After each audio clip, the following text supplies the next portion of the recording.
Whenever we try something new or big, inevitably there's going to be an obstacle or a challenge that's going to rise up.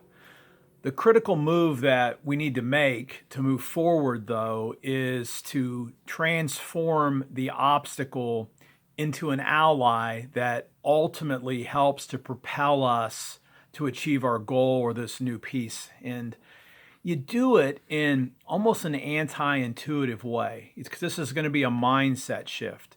First thing is you just got to recognize when an obstacle or some challenge rises up that you have to say it is what it is.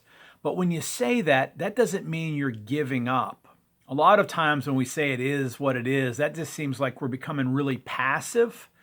But instead, what that statement ought to mean is that you're essentially accepting the present for what it is, right? There's a challenge in front of me. I'm trying to negotiate a contract, and the person with whom I'm negotiating has just dug in their heels.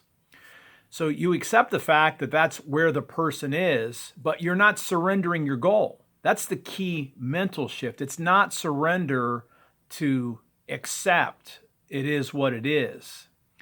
It's surrendering the illusion that we have that somehow we were in control of this the whole time. Because if you've attempted anything big, you quickly recognize that you can only control certain things. And it's critical for us then to surrender that illusion that we have control over more than what we actually do. But also, this is where a lot of people give up. A lot of people give up. It is what it is, so I have to go on and move to the next thing. But they give up because they make the mistake of surrendering the idea that they have control for the fact that they're never going to achieve the goal. And that isn't true. Because once you understand and accept the present, you can begin to then see how the obstacle in front of you is actually a gateway to either going over it, around it, under it, or even sometimes through it. And that the obstacle then becomes a stepping stone rather than a roadblock. So here's some questions that you can use to help move an obstacle or a challenge and help it to become an ally. The first thing is, whatever it is, again, whether it's the person who's dug their heels in a negotiation, maybe it's an unexpected government regulation, maybe it's a time issue, but what's useful in the obstacle? So in other words, you want to harvest the good. What is there in this obstacle that can teach me something new, that can be useful in some way? And so in other words, you're expanding your mind, so you're not just looking at an obstacle, you're looking at it in terms of how can this actually be raw materials that can help me to get what I actually want in some form. So what's useful there?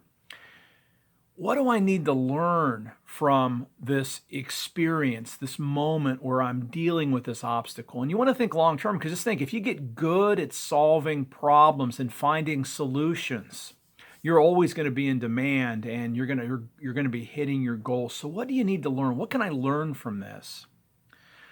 What's the good here, again, that I can harvest from this temporary setback? And then how do I need to shift my own thinking, my resources, my priorities to actually move forward in spite of this obstacle? So you want to notice and observe the process as what you're doing. By acknowledging your lack of control, you're actually putting yourself in a position where you can move forward again, because you're clarifying what it is that you can do from what you can't do. And when that happens, obstacles become your allies in moving in the direction that you want. If you have any questions or feedback, I'd love to hear from you in the comments. I'm Brian Russell. I'm your professor for life. Thank you for listening.